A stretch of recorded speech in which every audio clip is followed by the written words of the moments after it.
Thanks and welcome everyone. We're really happy today to have a kind of a little new format. Maybe we'll continue having two people give a presentation, so it should be very interesting.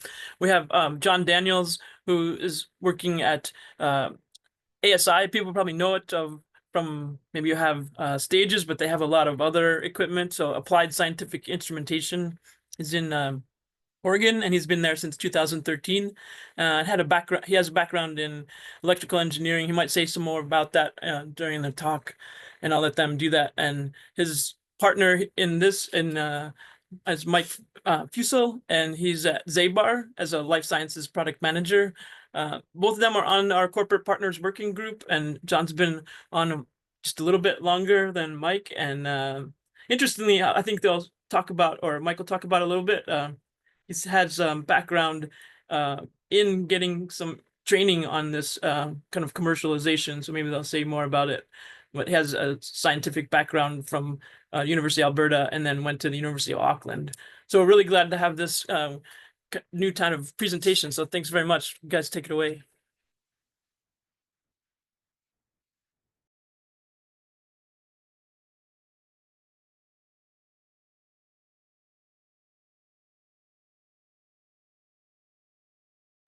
I think you have yourself on mute, Mike. Please. We're not hearing anything. I don't. Is anyone? Sorry about that. Little laggy here. Oh, there we go. There we go. So now we should be should have everything here. So thank you for joining us. I guess maybe I'll turn it over to John to say a couple of quick words about himself. Yeah, so as Lisa said, I've worked at ASI for about 12 and a half years now, and basically now senior technical person. We're not really big on titles, but in some sense a CTO sort of role. Ironically, before I joined ASI, my work was grad school, and first job was kind of all about how to not use a microscope to detect biomolecules. So it's kind of ironic that I ended up in the microscopy world, but I really enjoy it, and happy to be here. And hopefully this will work out well with me and Mike tag teaming these slides. But I think this presentation is a lot better because of the interaction and collaboration that we've had on this. Thanks, John. Yeah. So yeah, my background, I think as Lisa mentioned, was actually I have some training in biotech commercialization from the University of Auckland. I'll put a shameless plug for that program. It's a fantastic program that kind of combines life science, IP law, contract law, and marketing, corporate finance into a package on biotech commercialization. So really cool program.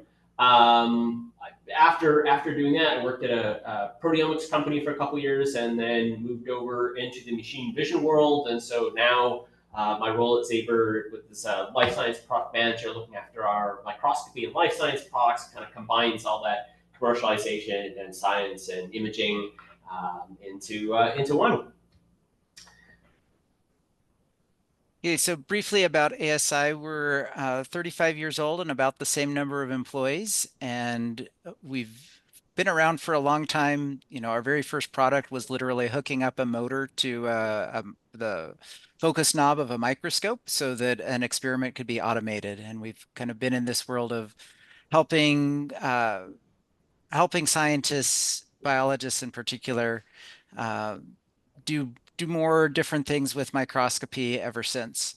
So a lot of our products were kind of first in their category, and a lot of them we still sell. Some of them have been supplanted by other things, but I would just say that, I don't have I've only been at ASI for 12 and a half years, but kind of the whole life of the company has been in commercializing innovations for optical microscopy. And Zaber, I think we've got quite a bit in common with ASI as well. So we're based up on the West Coast, up in Vancouver. Founded in '97. Again, 100% employee owned, which is great because we can make all kinds of interesting long-term strategic bets that maybe wouldn't make shareholders happy, but we can take risks when we want to, which is a lot of fun. Our start for the company was in the optics and photonics space, so we play a lot in that space, moving mirrors, lasers, all kinds of interesting things there. And with our motion control products, we started making microscope XY stages, and that kind of led us down the path of microscopy, life science automation. It's an extremely DIY culture, so if we can possibly build it ourselves, we will. So we build our own linear motors, we build our own encoder read heads, we harden our own rails. It's a lot of home built production equipment as well. So it's quite a cool place to work. So yeah, the presentation we're going to give today is all about kind of behind the scenes, or looking behind the curtain of commercial microscopy technology commercialization.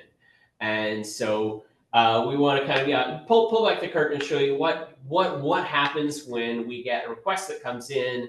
How do we, or when we have an idea, how do we take that through into market? And I think the goals of this presentation, take a deeper look into what goes into making a new microscopy product, how we decide which projects to take on, how we work with our customers when we have an idea, or if you've got an idea and you want to come to us and get us to make this for you. How can you best kind of interact with us to make sure that you get what you want and the project goes smoothly?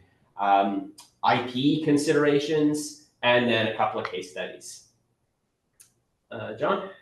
Yeah, carry on. Yep, all right. Next slide. So just to frame this whole conversation, researchers have this, a certain number of things that they would like to do. And of course, only a subset of that is technically possible. And even a smaller subset of that is something that is commercially available today. So today's topic is really about how do we stretch the envelope of what's commercially available into what researchers need and is technically possible, and do it in a way that kind of meets everybody's needs. It's something that is commercially viable, it helps the researchers, and it pushes the science forward. So I guess to start with, this is sort of what you see from the outside. Is you might come to a company, you've got a great idea for something that you want or that you think would be a great product. You go and talk to your friendly microscopy company, and sometime later a product appears for sale. That's great, but that step in the middle is a bit of a black box. And so I guess to start with, I was going to take a look at what this looks like inside. And so I think from Zaber's process, there's actually a lot going on. So as it comes in through the sales team, it's got to go to the purchasing department, it's got to go to the engineering department, there's production, there's QC, there's testing, there's inventory, packing. A lot happens. And it looks, on the surface, it looks a lot more complicated. So one of the questions that we get sometimes is, if somebody comes to us with something that is quite simple, it can be more expensive than they think it's going to be the first time. So one-off, why is the cost for a one-off bracket basically the same as 100 of those brackets? And this is why that is, because all of these processes have to be followed regardless of if you're doing one or 100. And I'm assuming it's a very similar thing at ASI as well. Exactly. And so I guess the reasons that why is this so complex? Why do you have to do all that? Well, there's a bunch of processes that we need to do along, a bunch of answers we need to come up with along the way of how do we know it's okay to ship this? We need to make sure that what we're delivering is actually what you have ordered. We need to test the firmware, the mechanics. the optics, the software, to make sure it's reliable and does what it is supposed to do. If it's being built into anything else, we need to make sure that you can sell it. We need to make sure that the proper regulatory approval is there, REACH, RoHS, EM emissions testing. How do you know it's going to arrive in one piece? If we have to design any kind of custom packaging, if it's something larger. And then at the end, all the documentation and processes. So if you ever want to reorder this thing, you can get exactly what you got the first time, as many times as you want. And so a lot of these processes, they are kind of one-time things that we have to do. So regardless of whether you're ordering 1 or 100 of something. But that hopefully gives a little more complex context about why things can look so complicated behind the scenes, even for relatively simple projects.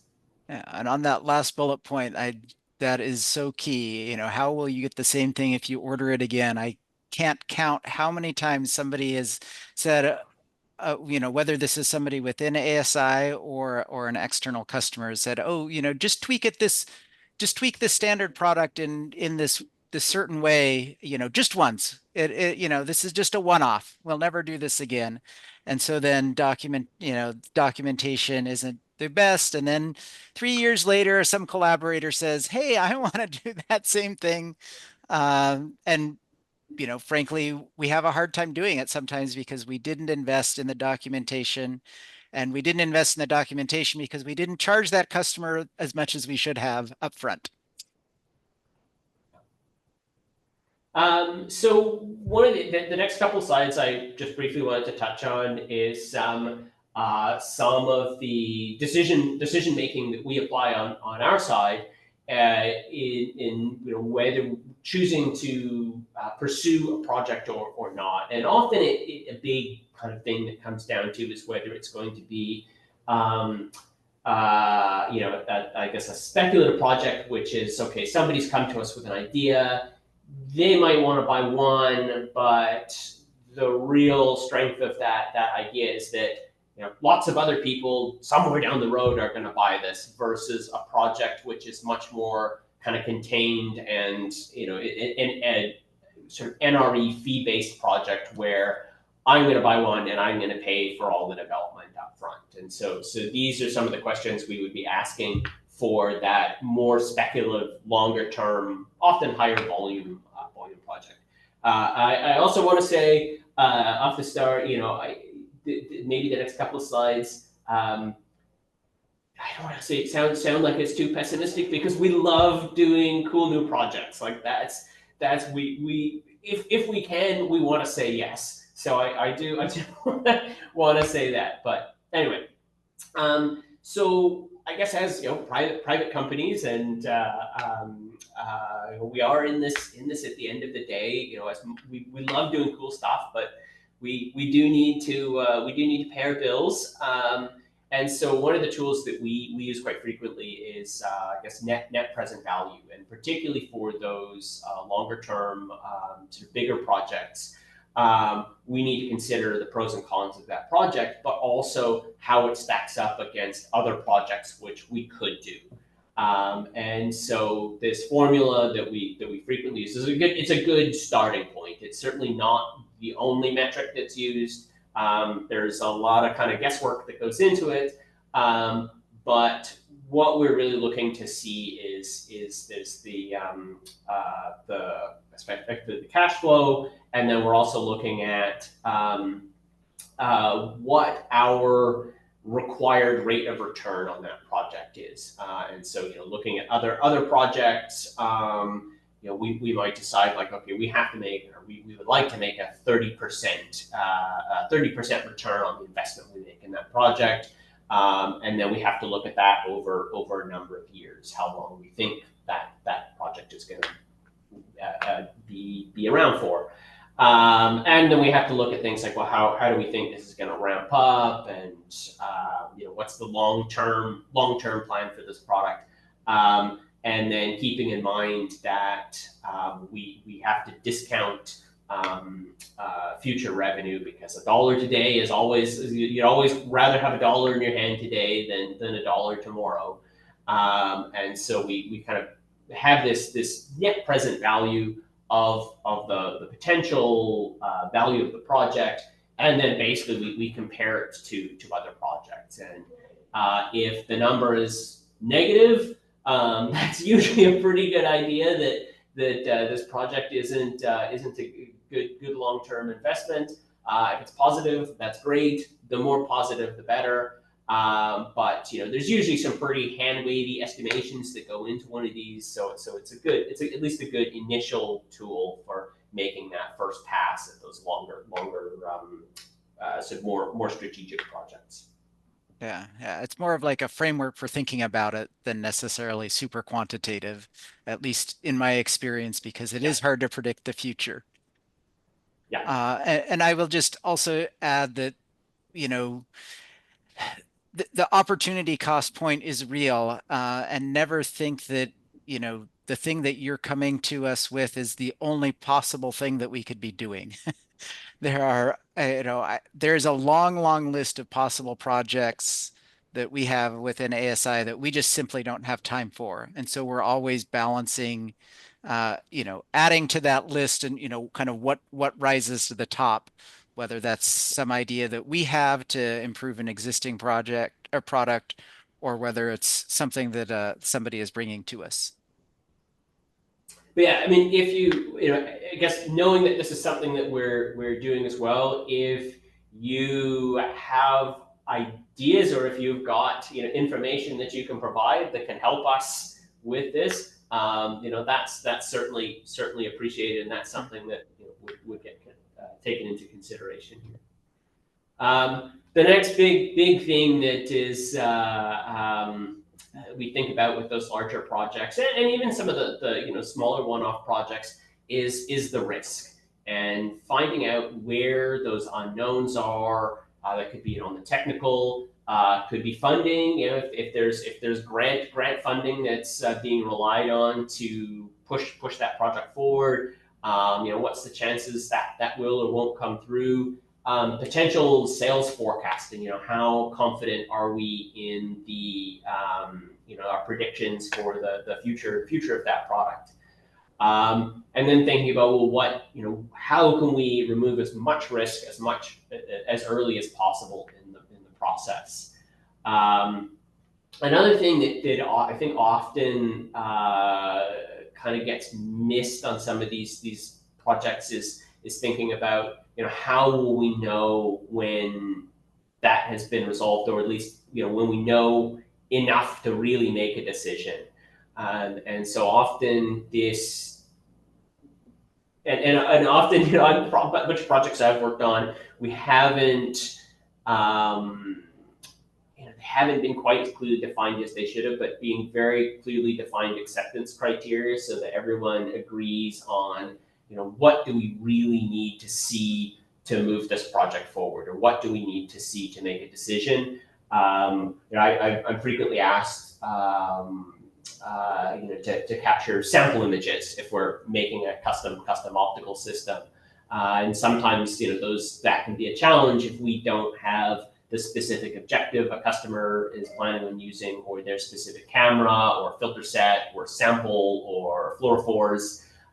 It can make it kind of challenging to say, well, what is it that you actually need to see? Like what do you need to see in those sample images to say yes or no? Another source of project risk in projects is definitely the feature creep, and I think this is I guess part of the blessing and the curse of being in a sort of smaller agile company that's able to pivot and deliver cool solutions is often as the project is going, you'll think of another great idea, like, oh, if only we could add this one thing or this one more thing. And that can you do it the first time and it seems okay, but things can snowball. and that can cause some real problems in terms of like long-term project timelines and budgets.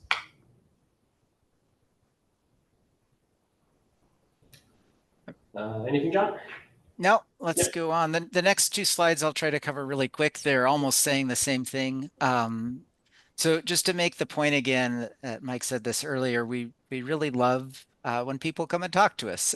So maybe this all sounds pessimistic, but please come and talk with us. Every single one of our products has its origin in customer interactions, whether that's customers pointing out weaknesses that we can address in existing products, making suggestions for something new, or sometimes it's a really rich collaboration where there's lots of unknowns and we kind of just solve it as we go. And some of these collaborations with researchers take years and years, where we're developing something new together for the ecosystem.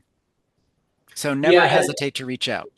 I certainly have partners that I've been working with for years as well, and we also get to the point as well where if we come up with an idea and we think this is kind of neat, it works in reverse too, where we will often reach out to some of those customers that have come to us with feedback and suggested ways that we can make our products better. We also start being proactive about it and reaching out to them and saying, hey, we have this idea, what do you think? So yeah, we definitely, the noisy customers, we love them. That's right. So never hesitate to come talk with us. We love if you have come with an idea or need something new. Sometimes people want to make sure we have an NDA in place, and just know that I'm going to act the same whether or not we have an NDA in place. I'm going to keep your information confidential whether or not I've signed anything. If I didn't, then we wouldn't last long in this business, because we'd have the reputation for being the company that spilled researcher secrets. So that said, you don't have to tell us everything, but I will just mention this concept, the XY problem, that is a really it has a name, I guess, but this is basically that the XY problem is if you're trying to solve X and you know that you can solve X if you can figure out Y, and then you ask for help solving Y instead of for help solving X. So when we are having these interactions, please ask our help to solve the actual problem, not just your proposed solution. That just wastes everybody's time. Sometimes we have a different perspective, or have knowledge of something, or the capability. Again, both ASI and Zaber were very vertically integrated, so we have like things we can do in the machine shop, or things we can do in the firmware, or things we can do in the electronics. And maybe you're only thinking about one way to solve the problem, but we may have ideas for an even better way to solve it. My general rule of thumb here is we have a team of great mechanical, optical, firmware, software engineers, and so my general is, if I can think of a way of doing it, our engineering team guaranteed can think of a much better way of doing it. So 100%. The actual problem is the key there.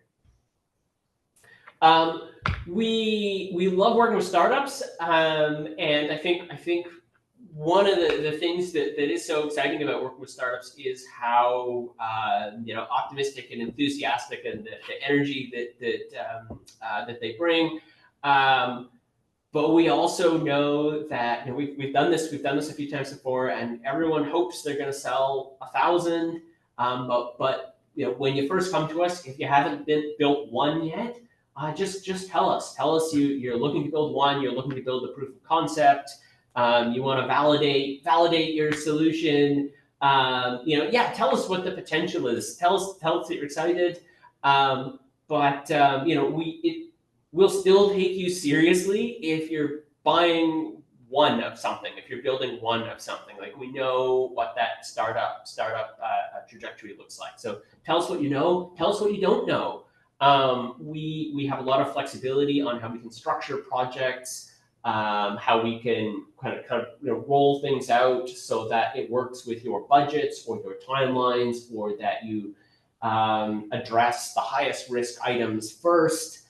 We want you to succeed, and like I said, yeah, we if you come to us and say you want 1,000 units, or if you come to us and say you want one, if you're being either of those, if you're being really honest about either of those, we're going to take you seriously. So yeah, you don't have to inflate numbers to make us, because we want to help, and we know how this works.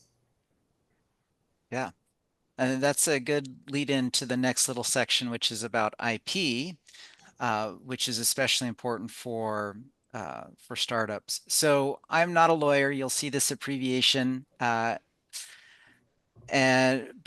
I have been around IP for a long time, and so want to tell you a little bit about it. And the main IP that people talk about in microscopy commercialization is a patent. And a patent is really just a license to sue somebody else to keep them from making money off of your invention. So in order to get a patent, you have to file an application where you claim certain things that that are novel, that haven't been done before. Then the lawyers haggle over, what subset of those claims actually are truly novel. And then if you're lucky, you actually will get a patent filed. And these days, the expiration date is simply 20 years from when you filed it. Now, there's another kind of, well, there's several other kinds of IP. The other one that's relevant in this context is proprietary know-how. So maybe you as a researcher you've developed a protocol, a procedure for doing something that nobody else has. And so if you keep that secret, you don't necessarily have to patent it. That's another form of IP. So as an academic, you don't really have to worry very much about using patented ideas, because patent holders are not going to come and sue your university for patent infringement. Not only would it kind of be unrealistic to sue every single university that has a researcher that's doing something, but also the companies want to make money, and if they're suing their customers, that's a really bad look. So as an academic, the main thing that you would probably kind of interface with the IP is if you're generating new ideas, you're creating inventions. And most institutions these days require you to disclose any new inventions to them, and then they, as an institution, will run the process of applying for a patent if they deem it in their interest. And then if a patent is granted, normally any negotiations about licensing that patent to other people would again run through the institution. So most universities these days have a tech transfer office or something named like that, and they're kind of responsible for all the IP generated from that university. So if you have a choice as a researcher, just think about whether you do want to run through this process, or whether you would rather have your invention placed in the public domain. Now, if you inadvertently or intentionally disclose your invention publicly before filing the patent application, then it gets put in the public domain. And I'll talk on the next slide a little bit about why you might want to have something in the public domain or might not. Okay, so as a startup, again, you're unlikely to be sued initially when you're first, when your startup is still brand new. But once you start to make money and take customers from the big players, they would love to sue you for patent infringement. So as a startup, you're probably worried, or you should be worried about what's called freedom to operate, or FTO, which is basically just the assurance that you won't get sued for patent infringement. That means either you've taken the steps to license the patents that you need from the patent holders, which can be expensive, or you're using ideas that are in the public domain, which includes things that were patented, more than 20 years ago and the patents are expired. I guess I say as well as a startup, if you're considering patenting or publishing things to the putting things in public domain or keeping it as a trade secret that you just don't disclose, I guess one of the other things that you kind of need to think about as well is, well, if you've patented it, how are you going to know if somebody is infringing on your patent? And then how are you going to enforce that? And so as a startup, it can be challenging to buy, right? Challenging and expensive to go buying every one of your competitors' machines and pulling them apart to see if there's any proprietary information used in there. And then if there is, going through the legal process of suing them or filing injunctions and trying to persuade them to license that technology. So that's another thing that is worth as a startup kind of thinking about with your IP strategy. Definitely. So in terms of developing or commercializing microscope technology, there's really a big chasm between the big four and everyone else. So big four, Nikon, Olympus, Zeiss, Leica, they have an immense reach, but they will generally only develop or sell new technology if they can exclude all the rest of their big four competitors from doing so, and ideally other people as well. So those big four want exclusive rights to any necessary patents to bring a new technology to market. So that means that they don't want things to be in the public domain. They want the academic to file the patent through their university, for the university to license that patent solely to them and not to any of their competitors, including even small companies. And then with those exclusive rights, they can do whatever they want, including nothing. And there are famous cases in microscopy where patent was kind of bought or licensed with the sole intent to just kind of never bring it to market, just exclude the competitors from bringing it to market. Now that, of course, is not what the academic inventor wants done. So it's just worth thinking about that, as to the extent that you as an inventor have any kind of sway over your licensing, the tech transfer office, think about, possibly putting it in the public domain, but again, that doesn't necessarily, or that is a strike against a big four commercialization path. But I've seen licensing deals that are structured to allow small companies to play, or have some kind of clause in there that if the licensee doesn't bring a product to market in X number of years, then it kind of reverts back to the university, things like that.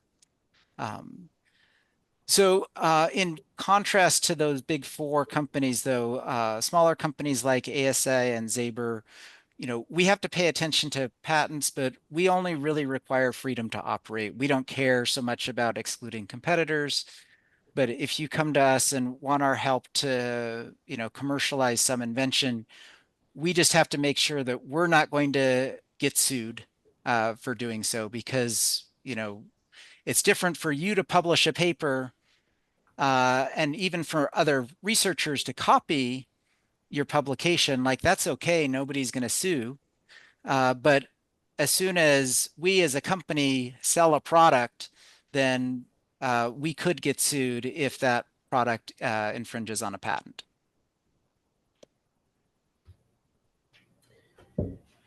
So I guess next we're going to look at a couple of case studies to sort of put all of this together. So there's a couple of products from ASI and a couple of examples from Zaber here.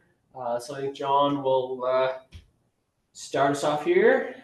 Yeah, and I'll try to go quick because I know we're running short on time. So the dice BIM concept, this was slightly before my time at ASI, but this became my main project the first few years at ASI. It's kind of got here and was told, hey, go work on this. So uh, this originated with a researcher named Hari Shroff at NIH, and he had worked with ASI in the past on other things. And he came to ASI and said, hey, I have this idea to create a light sheet that mounts on top of a standard research inverted microscope. And the first concept was something like this sketch on the left. Use one objective to create the light sheet and the second one to detect. And so ASI had a long-standing collaboration with the Schroff Lab in kind of building all the parts to make this possible. And this evolved into the DI-SPIM, which is basically same thing, but you can use both objectives for illumination, both for detection. Uh, Along the way, if you advance to the next slide, Mike, uh, we definitely had some innovations, like making a compact light sheet generator that has a MEMS mirror that generates the light sheet by digitally scanning a Gaussian beam. So this is kind of an optomechanical device that replaced a whole bunch of galvos and lenses that were and the early implementation of the DI-SPIM kind of on a breadboard behind the microscope. So this is, I guess, an example of what partnering with a commercial company can do is, we can put in some thought into refining the product and making it more user-friendly, more accessible. Likewise, a lot of these, I won't go through them in detail on the right, but this is a more or less modern looking DI-SPIM head, and this looks very, very different from the very first prototypes that were published. It's a lot easier to use and a lot more stable. And this is just something that happens during the commercialization process, is that things mature over time and we figure out the pain points and find ways to address them. So yeah, this is sort of I guess almost the opposite to that. This is a product that well, a non-existent product that Zaber has been asked periodically for as a motorized switcher for our dual camera mount. So people would like to be able to automatically switch with a mirror between two precisely co-registered cameras. And it's a request that comes up every now and again. But this is kind of an example of when we look at those sort of forecasts, those potential sales forecasts, and when we look at the estimated development costs, and when we look at the sort of technical risk, and when it all kind of works out, the price is too high for the value that it creates, and so no, there's not enough, or we do not believe there's enough forecast sales to make it worth kind of doing it as that more speculative project where we pay for the development and then launch it as a standard product, but it's also too expensive and not cool enough to have an individual or a couple of customers pay for the development as well. And so I think this is sort of falls into the there's a great quote from Warren Buffett that's, cost is what you pay and value is what you get, and sort of the cost and the value need to line up. And this is a case where the cost was significantly higher than the value this product would deliver, and so it's still sitting there as a product concept, but I don't know this one's ever gonna get across the line there. Okay, so I wanted to bring up another newer light sheet microscope from ASI, single objective light sheet. This in many ways is a very different well, it's different technologically, but also on the legal landscape from the DI-SPIM. So the DI-SPIM really didn't have any relevant patents. There might have been something that Hari Shroff could have patented, but didn't. But I'm not even sure about that. There was only one relevant patent that one of the big four exercised to keep their competitors from selling the dye spim. Yeah, long story. I can yeah talk to you maybe offline about that one if you're interested. But the single objective light sheet, this is a collaboration with Leica, and it's a much newer product. Just it's been available for the past couple of years. So it commercializes invention from the 20, well, the two patents that are relevant were from 2008 or 2009, and then from 2016. And both those patents were licensed by Leica, and so nobody else could sell a single objective light sheet. Is well known in the literature, how to do this, and it has some really cool features of this microscope. But nobody could sell this microscope because the patents were controlled by Leica. And a few years ago, Leica approached us and said, "Hey, ASI, would you be interested in sub-licensing these patents so that researchers can actually get their hands on this product?" And in the future, presumably Leica will come out with their own version. ASI will keep selling ours, but we basically implemented this microscope with explicit permission and actually collaboration from Leica in doing this. And it definitely has been a massive undertaking. I think it's too early to say if it's been worthwhile, or if it will turn out to be worthwhile in terms of that, net present value framework that Mike presented earlier. It certainly has not paid for itself yet, especially when you factor in the opportunity cost, but hopefully it still will. And this is still young. One interesting thing about the microscope technology is the typical lifetimes of these things is measured in years, if not decades. It's not like a consumer product that passes in has its fad and then passes, but people are still buying microscopes that are like the microscopes that they bought 10 years ago, and they need a lot of the same equipment. And so hopefully this will pay off for us, but it is a very different sort of a commercial path than the dye spim, largely due to the patents. And I guess I'll finish off here with something that I think shows how interested and excited Zebra is to do cool stuff and take bets. So this is free software that nobody asked for. It was a big investment. But this kind of highlights the collaboration that we have with so many of our partners, because we decided, this was something that we wanted to do. We wanted to make our own free microscope control and multidimensional acquisition software that we saw the struggles that people were having, particularly new users or people kind of configuring interesting, unconventional systems, struggling with packages like Micromanager. And we thought, yes, this is something that we can do to address this. And so, we started reaching out and talking to customers and finding out what they wanted and how they wanted to use this tool. And finding out, talking to people about what they actually used Micromanager for in their interaction with our hardware. And this is kind of an interesting one, because rather than saying, okay, here's our idea for this thing that we want to sell, this has been very much how can we increase the value of our existing products. And it's an interesting one, because it's nobody asked for it, and people don't know they need it until they use it.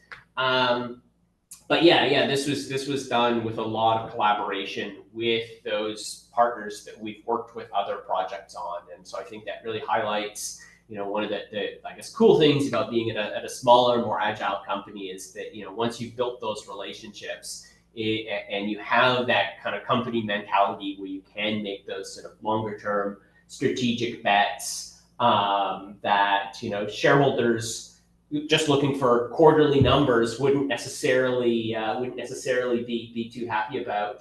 but we can take that longer term approach. And yeah, so this has been a really fun and exciting project to work on. And then I think we've got time for some questions. So I'm maybe going to stop sharing that, and so you can see us again, and we can see who's got questions.